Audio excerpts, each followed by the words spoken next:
5 Live. So, for the next hour, at 0 hours, it's 9 o'clock, it's your call. This is Big Row, it's today's row. Today's announcement by Labour and counter by the Conservatives. 0-hour contracts, do they exploit people or are they important for the economy? Well, Labour basically says it wants to get rid of what it calls the exploitative 0-hour contracts. The Conservatives say the government has already tackled abuses. Lots of business people are saying they're good. Lots of people who work on them are saying they're good. Lots of people who work on them and saying they are wretched. The Institute of Directors has just released this press release. You release press releases, and they've warned that Labour's proposals on 0-hour contracts, I read, which would see staff offered a regular contract after 12 weeks of continuous work, are a threat to the UK's flexible labour market. Christian May, head of communications and campaign, said the Labour proposals go too far. They're unnecessary, potentially damaging. Frankly, this is an example of politics trumping good policy. I'll read you a bit more of it. When it comes to 0 hours contracts, the rhetoric simply does not match the reality. They're used by a little over 2% of workers, which can hardly be described as an epidemic. Nobody supports the misuse of these contracts, but demonising and ultimately outlawing them will simply risk jobs and undermine a labour market that has made us the envy of Europe. The view there of the Institute of Directors, that press release has just hit the news wires. We've got Adam Parsons from Wake Up to Money. We have got Will Moy as well, Director of Full Fact, independent fact-checking operation. He's going to keep us on the straight and narrow. We've got John in Southport on the phone. We've got Shailesh in Birmingham on the phone. Shailesh, good morning. I believe you're an employer. How are you this morning? Well, I'm getting a bit frustrated, Nicky. Good morning. I'm going to come to you in a second, but and you can vent your frustration. But let's hear from John in Southport first off. Hello, John. Morning, Nicky. What do you think of them? I don't like them. I did have a job where I was on one. One example I can give you is I work in the catering trade. I could start work at 5 o'clock in the evening. It could have been a quiet day and an expected quiet evening. And at 5:15, you'd be sent on a half-hour break. You would also then come back to work. You could go on another break at 7 o'clock. And if the night remained quiet, we served food till 10 o'clock. If the night remained quiet, but you came in and ordered at, say 10 to 10, which you're quite entitled to, we'd cook, serve your meal. Duty manager might say, well, you've got to be finished by we're not paying you after 10:30, even if you're not finished, because we haven't taken enough money today to pay you. That's not my problem, that's management problem. I said, well, what happens then if I walk out at 10:30 when you stop paying? You're breaking your contract. Another example, you could be quiet, you could be due in at 5 o'clock, they'd ring you up at 4:30. Oh, don't come in till 6 o'clock. These are no good if you need a regular income, which I do. And I need to know what was that feeling? Tell us about the feeling of insecurity and anxiety, I guess. Yeah, well, you don't know how much money you're going to earn, because you see your rota and you've got 30 hours that week. You think, right, yeah, that's all right. 30 hours, yes, I can get by, and then you start losing, you end up getting 25 hours because you're getting a quarter of hours, half hours lopped off you here and there. You can't budget to pay your bills up all the way through the next week, month, I can't say to the local authority, I'm only going to be able to pay you £90 of my £105, say, council tax this month because I've lost a few hours at work. They're not interested. Where if you know you're going to get 30 hours and get paid for that 30 hours, you can budget. You haven't got to worry about it then. Okay, Shailesh, as an employer, listening to this, how can this be fair? It's a terrible situation to be in, isn't it? Okay, may I just say, whoever these companies, they are very stupid people, because you can't employ people like that. And, sir, if I may say to you, I'm sure it's hard, but go and find another job. These people don't know how to run a business. You can't run a business like that. That's just wrong. That's plain wrong. And I can assure you, most people that I know do not run a business like that. It's just wrong. You can't say to someone, you come in now come in and then after 1 hour we've got no job for you. That's plain wrong. It doesn't make any sense. I bet they've got high staff turnover too. I'm sure there's no goodwill. You see, because as an employer, you have to find good people, especially in that sort of trade. In my trade, where we face people, I'm in retail, I have petrol stations. In my absence, my staff represent me. I want them to convey me through them, and that's so important to me. Now, if the staff aren't happy, that's not going to happen. This gentleman can't be happy in his job. He can't be doing the best for his customers. He can't be doing best for his business. So, absolutely right. That is exploitative. How do you do it then? Sorry? How do you do it? No. Can I say I don't do any of that? How do you employ? Do you use so-called zero-hour contracts with your employees? I do indeed. But how does it work? It's lovely. It suits me fine, and it suits my employees fine. Because I've got middle-aged people, I've got students, I've got all everyone, all different ages with working for me, and it serves. I've got full-time employees, I've got part-time employees. And do you know what? We're all happy. I don't say to them, okay, come in for half an hour, and all of a sudden there's no cars pulling on the forecourt. Now you go home. You can't do that, can you? But the thing is, why does it work for you, Shailesh? Why? Because you have to take a longer-term view of your business and the person you've employed. Because first of all, it's very hard to find someone who has, let alone the skills, but the right attitude. It's extremely difficult. Once you find them, you want to make sure that they're happy within themselves, how you treat them, the atmosphere in which they work. These are all very important things, and that's what makes a business thrive. Nothing else does. It's the people in it.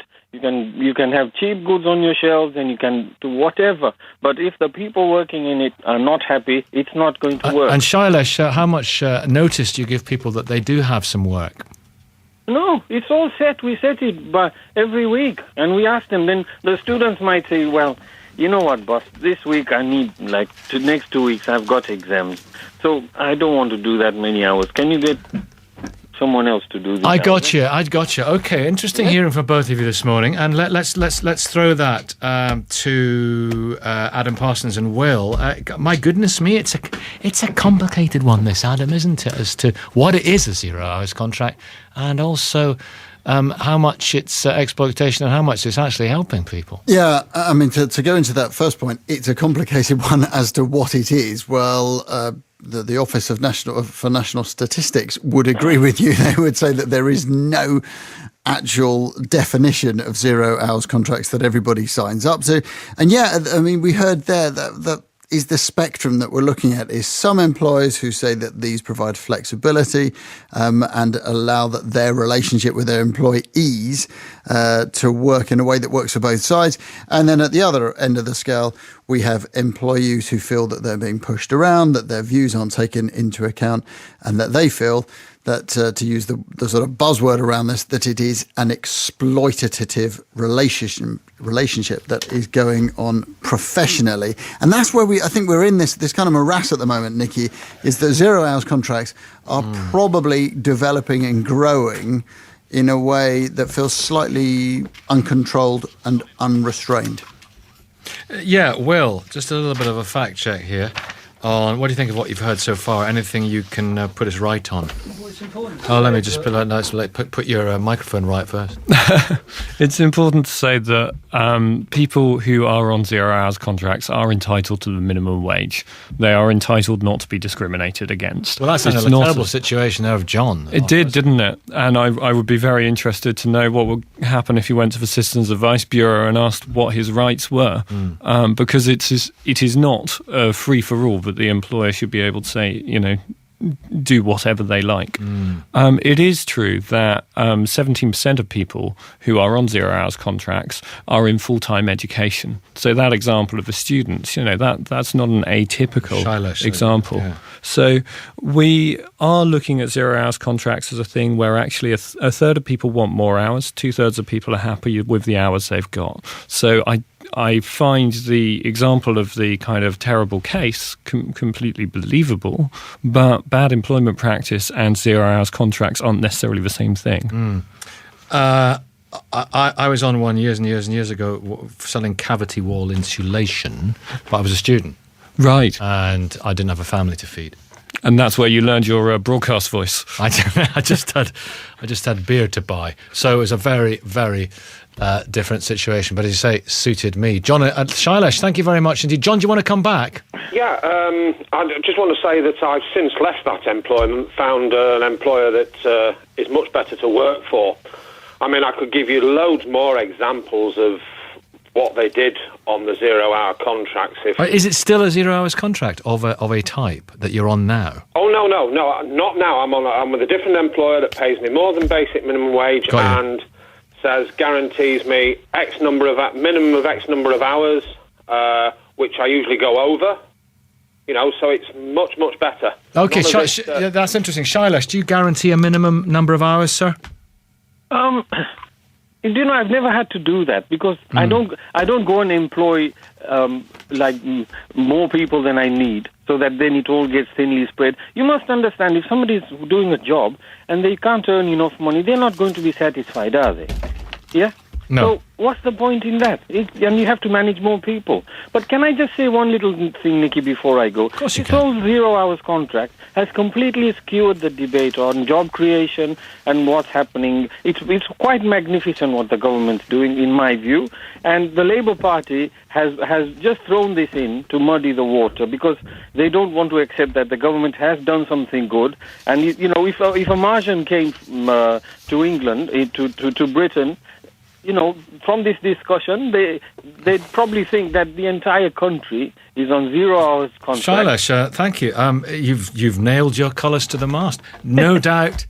No doubt. Well, yes. Yeah, well, you're not standing, are you? No doubt we will get some balance as well.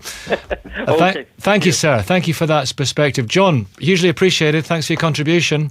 Cheers, thank you, Nicky. Cheers, thank you. Bye-bye. Bye-bye now. We have got another John in Leamington Spa. Hello, John. Has it worked for you? Yeah, it's working great for me. I agree with Shailesh. I think the Labour Party are trying to muddy the waters, and I think if the 0 hours contract were to be removed entirely, it would be very, very destructive.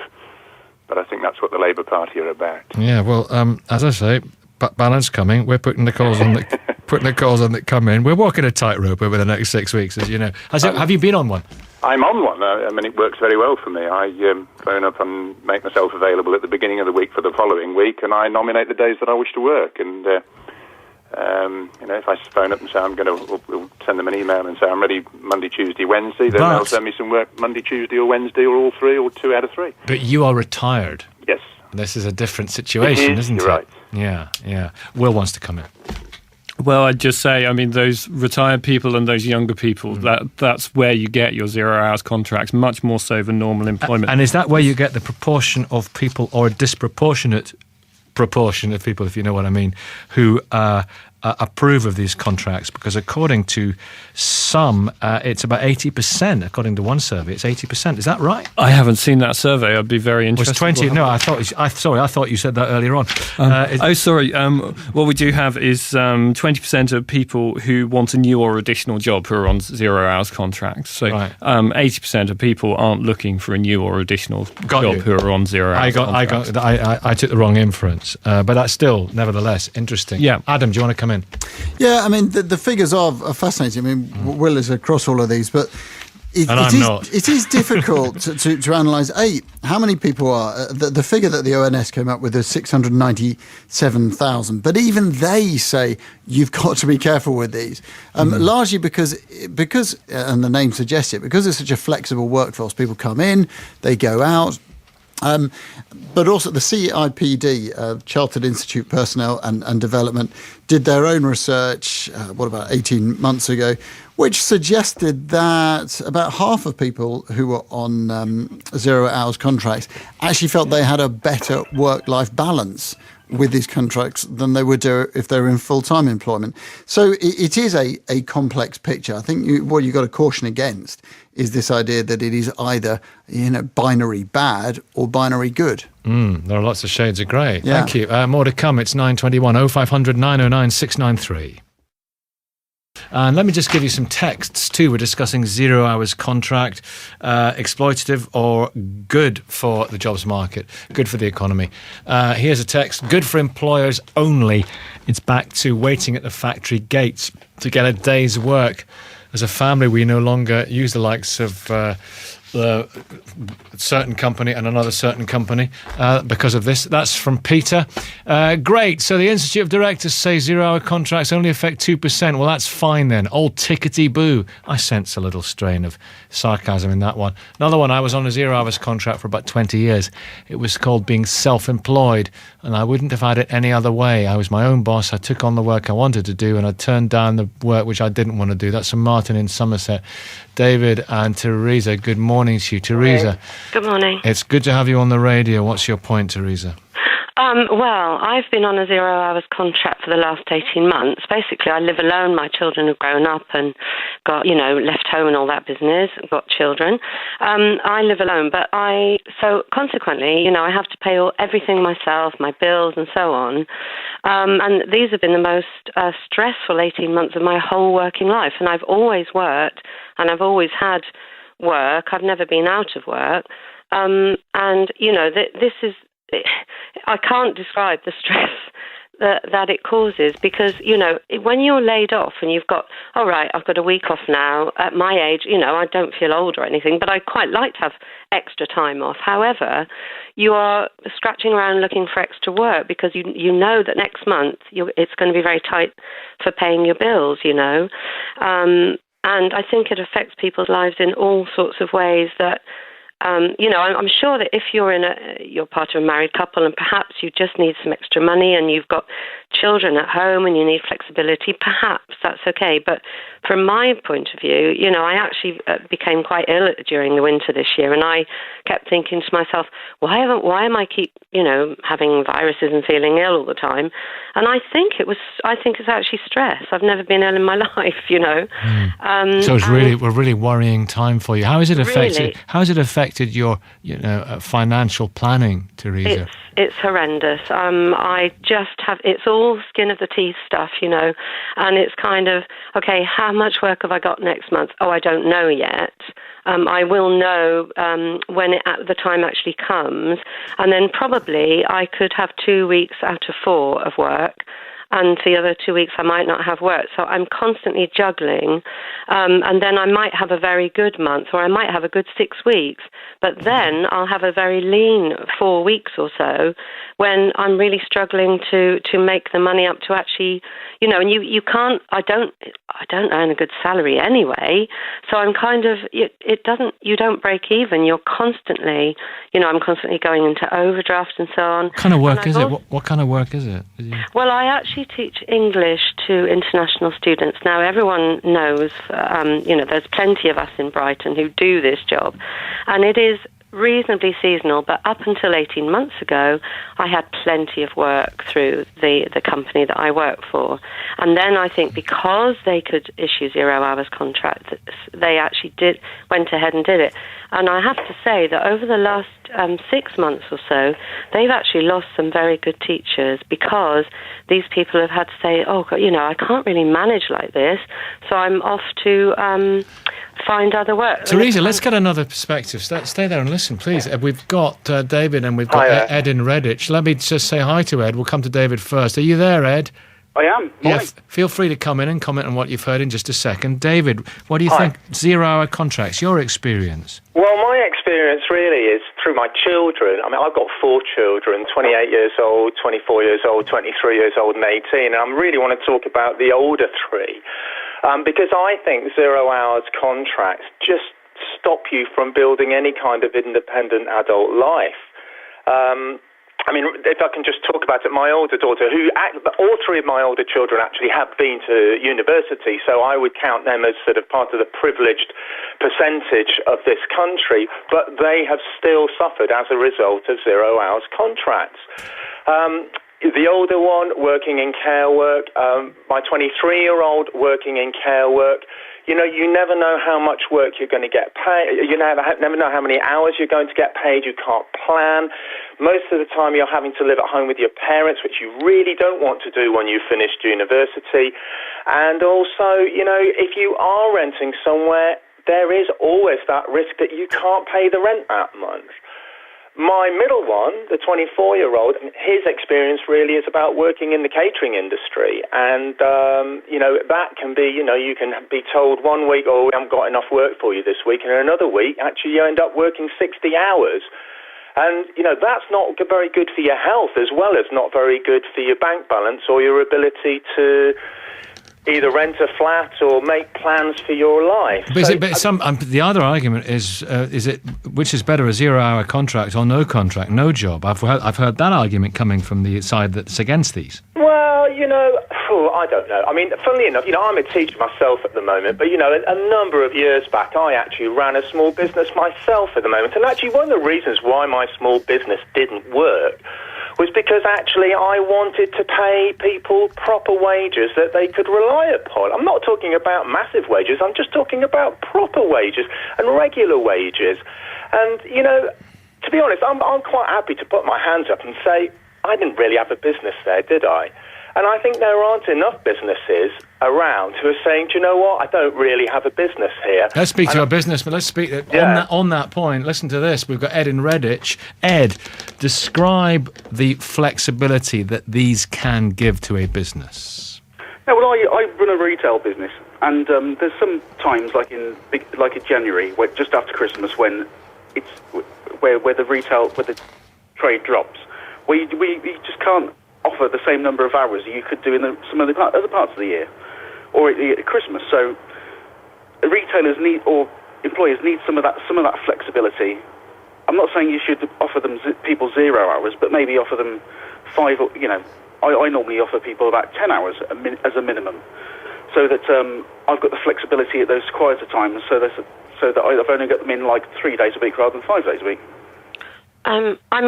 Sorry, could I just come in again here quickly? Yes, of course. I don't know what was wrong with a temporary contract, I think that 0 hours contracts are far more exploitative, and I think, I was on a temporary contract for a number of years, and the company managed to give me enough hours to keep going, summer, winter, because I was a loyal and, a good employee. I think that they tried their best to give me enough hours, but now that they can, what they're trying to do now is employ more people, but give the company more flexibility, so that they feel they're not stuck when it's busy. When times are busy, we're not stuck because we've got all these people now on our books. But they are actually losing loyal and very good people.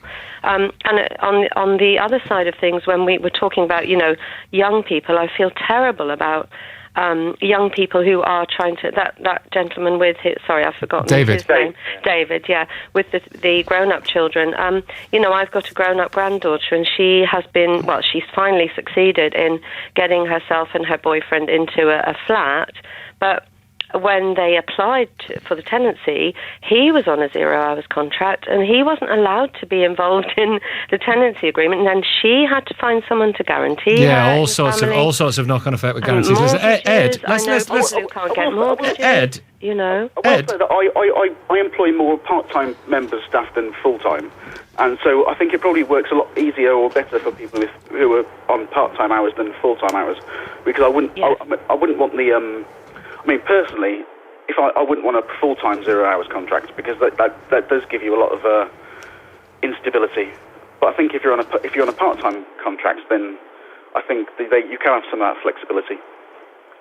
Well, if there were to be a sort of blanket, stop on them, a blanket ban on them, and there's to be a real clampdown, that would have happened. I mean, the way it's phrased at the moment by Labour is clamp down on exploitative 0 hour contracts. Well, there's a bit of, if you'll pardon the phrase, flexibility in that one. But if they were to stop for you, what would that mean for your business?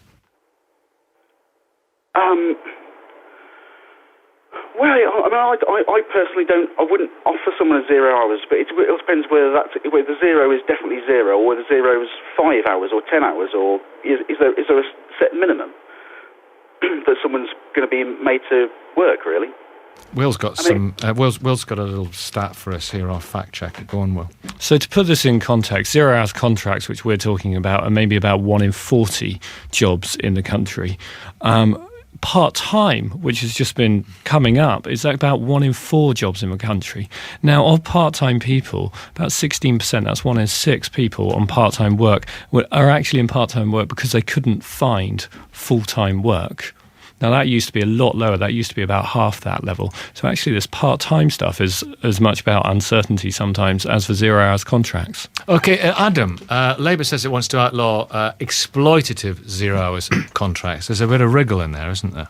Yeah, I mean, we heard earlier on from Chukwuemeka saying he didn't want to outlaw every single 0 hours but contract. It's a good headline in terms of some people will think yes, it's a good political headline for a Wednesday. Of course, as the campaign proceeds. Yeah, and politically, Nicky, that's what makes all this today very interesting, because on the one hand we have this letter to the Telegraph signed by 103 business leaders, and on the other hand we have Labour putting itself pretty much on the side of the workers, and I use those sort of words advisedly.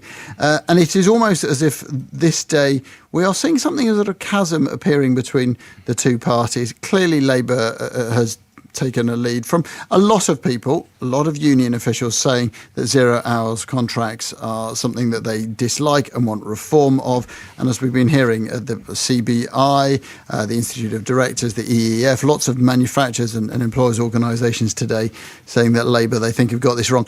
Nevertheless, as you said, some wriggle room in there. Chukwuemeka, when he spoke to 5 Live Breakfast, was pretty mollifying in that he was saying people who want to be in these contracts, and as Will knows, that there are a number. This will only affect 90%. There's about 10% who won't be caught up in this. And there are a lot of people who want to be on 0 hours contracts, who find that they work for them, who find that their life works around these contracts pretty well. We'll use a statistic. I think is it 17%, wasn't it, Will, of students of these contracts go to students. Well, clearly it works for them, works for lots of other people. So they don't want to have a blanket ban, but what they do want to have is A, this legislation, and B, I think they want a place where they are seen to be standing up for, quote, exploited workers. Yes. It's worth saying there, if I may, that just because 17% of them are students, it doesn't mean it's necessarily working for all of those students. No. But you can see how it might fit with their lifestyles. But it's speculation that they're actually happy about it. I'll let you say that. Okay, thank you. 0500 909 693, 0 hours contracts. We want to hear from you. What have they been like for you, whether you're an employee or an employer? Do they work or are they exploitative? And of course, there's a whole range of them. We're exploring this morning, and it's we're getting some really great calls. It's 9:35. 0 hours contracts. We're talking about the pros and cons this morning. It's a big political row today. We've got Will Moy, fact checker supremo, without equal. He's here, and we've got business expert without equal, Adam Parsons from the inimitable Wake Up to Money. What a lineup! It gets better. We've got Roger in Bournemouth. Hello, Roger. Alison in Leicester. Morning, Alison. Mary in Harrogate. Hello, Mary. Hi. Mary, how is it for you? 0 hour contracts. The thoughts of Mary.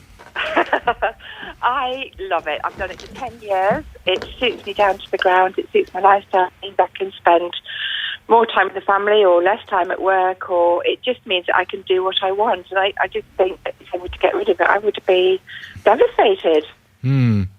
I just think if it's what suits you, then do it. And if it doesn't suit you, then don't. It's good to have that option if it is the one that suits you, I think. All right, excellent. Stay there. I might get you to put your point to the TUC and the IOD. We've got people of letters coming on. Alison in Leicester, what do you think? Hi, I'm very concerned about the fact that there are more and more 0 hour contracts being issued, and for people like the lady that just spoke, and possibly for me as well, they're fine. But most people nowadays who are looking for work and can't get full-time jobs, it's an absolute restriction on what they can earn, and that has an impact on things like, can they get a mortgage, can they get credit, can they get rent? It's so difficult. And I agree with someone who spoke earlier, who was talking about why can't we go back to temporary contracts and part-time contracts, so at least you can guarantee a certain amount that you're going to be earning. Mary, what about that? Are you still there, Mary? Yes, I'm still here. Can you hear me? Yeah, going back to part-time contracts, really, rather Yes. than 0 hours contracts. Would that work for you? It would. It's just that I happen to love my 0 hours contract. And what are you doing? I'm a nurse. Right. And I got out of the NHS about 10 years ago because it was so prescriptive about when you could work and when you could have time off and how much time you could have off and so forth. And I just thought, I can't do this anymore. I need to have Christmas off with the family and things like that. So I went into 0 hours and I work as a nurse. But, I could earn, up to £50,000-60,000 a year if I wanted to. It's the work is there for nurses. But I suppose, again, it depends on what sort of job you're doing. Yeah, that's interesting, isn't it? There. Here's Roger. It is. Stay there. Here's Roger. Okay. Hello, morning, Roger. Hi, Nicky. Yeah, 0 Hi, morning. 0 hours contracts. Off you go. Well, I think any employment's better than no employment. But I think both of the previous two speakers sum it up. It's working for one person. Do it if it works for you. The other lady who came on, yes, it doesn't mean you're going to find it's easy to plan your life or get a mortgage and all that sort of stuff. But I'm not convinced there's anything new about it, really. We've got an army of self-employed people out there. They're technically on 0 hour contracts because if they don't go out and work, they're not going to get paid. The point I came on to make is I think some of these career politicians that we have representing us who have got very limited real experience of the real world, in my view, they need to go out and talk to local governments. Local governments are employing people on 0 hour contracts. And there's two reasons for that. One reason is it masks simply poor management who, if they don't think somebody is up to the job, they can just give them no work. And the second reason is it gets around the bureaucracy of employing people that is associated with local government and government departments.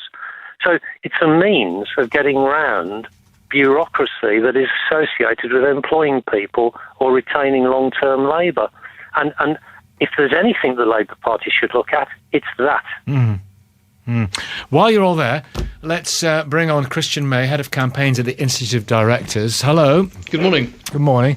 And Sarah Veal, Head of Equality and Employment Rights at TUC. Hello, Sarah. Good morning. I'm sure you've been listening, Sarah. I have indeed. Likewise, Christian, with great intent. Mary, are you still there? I still am. Right, you're on, Mary. Tell Sarah there from the TUC, just in a nutshell, why a 0 hour contract is great for you. Hi, Sarah. Hello, Mary. It's great for me because it just gives me flexibility. I can work as hard as I like or as little as I like. If I have 2 weeks off, I can make it up the following 2 weeks by working a bit harder. It just suits me down to the ground, and I'd be devastated if I couldn't have one. So for me, it's just the perfect solution to my life. I completely understand that.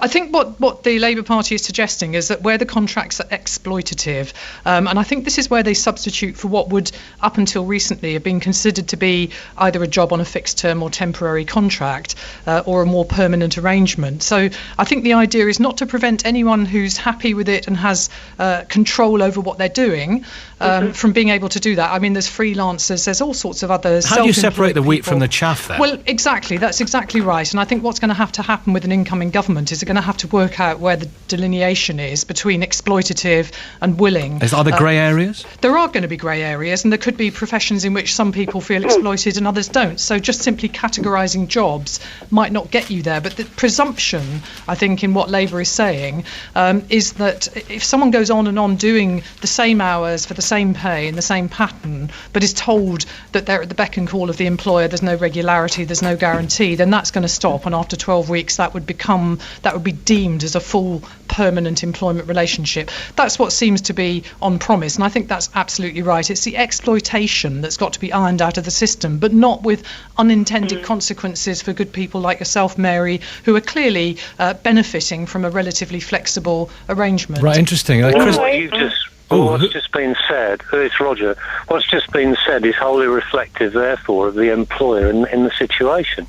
And the point that I made earlier is I think you need to look at some of the employers who are exploiting the situation, and you may be quite surprised to find that many of those are local government and possibly government departments As you said. well. But wait. I want to just move it back to the specific topic. I mean, that's an important point, but I want to move it back to this specific topic, right on the nail of it, and get Christian May from the IOD to come in. Christian May, good morning again. Sarah says that there are grey areas and there needs to be some delineation towards the kind of contracts that Mary is thriving on and the kind of contract that is exploitative. Do you think that delineation is going to be easy enough to find, Christian May?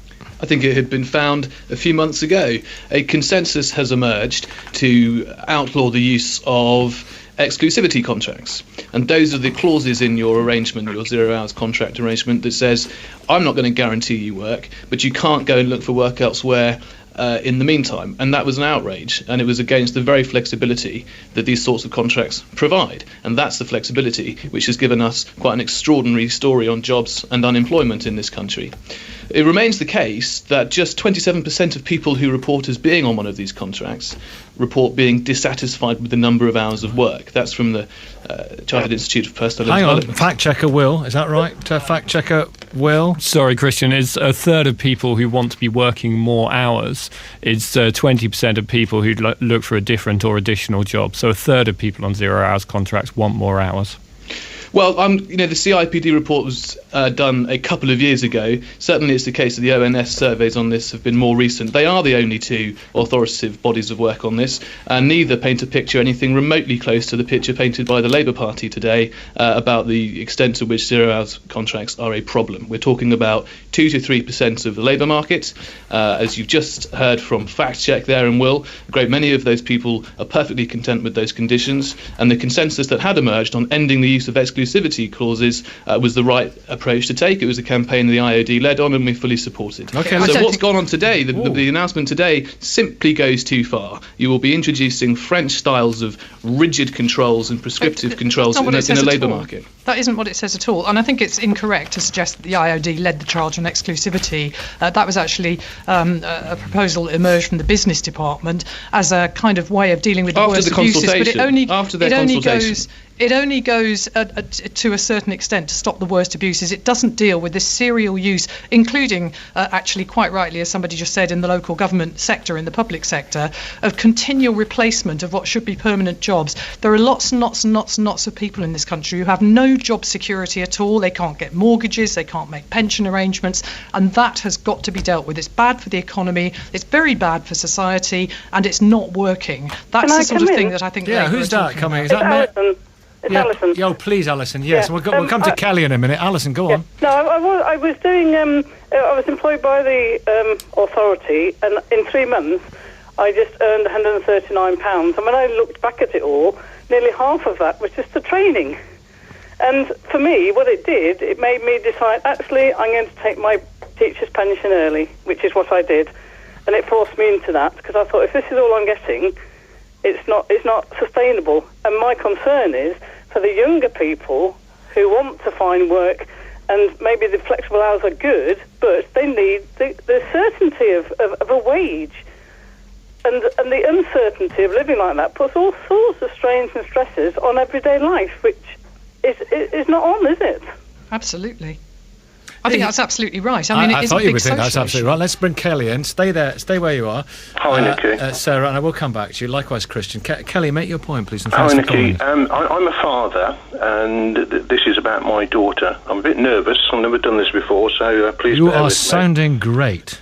My daughter applied for an advertised post within the NHS, and she went through interview, assessment, induction, 3-day induction, and then on to job training, etc., phlebotomist. And apparently was very good, feedback was very good, etc., etc. And she was given a number of hours each day to do her training, and she was on site at the hospital, etc., walk-in centres, etc. Once she completed her training, then she no longer got any hours. She'd get the odd couple of 3 hours here, couple of 3 hours there. One occasion they rang her and said, "Oh, can you do tomorrow?" She's a single parent. She said, I'll just get my father to look after his granddaughter. And then they text her back and said, "Oh, don't bother, we've got somebody else now." if the intention was to totally deflate and disillusion somebody, then they've succeeded. Absolutely.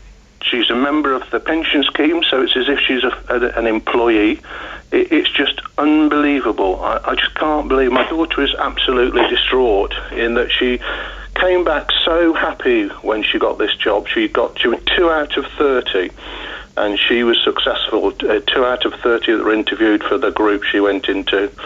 She was so over the moon, went through the process, was like a different person, and wanted to get a job. So she wanted to get off the unemployment. She wanted to get, help pay her bills, etc. And they've put her in a position where she doesn't know whether she's working, not working, whether she's going to earn anything or not earn anything. So she can't actually say to the benefit systems, well, I'm going to be doing this week, etc. It's absolute chaos because the benefit system can't cope with somebody saying, well, I don't know whether I'm going to be working or not working. I don't know what I'm going to be earning or not earning.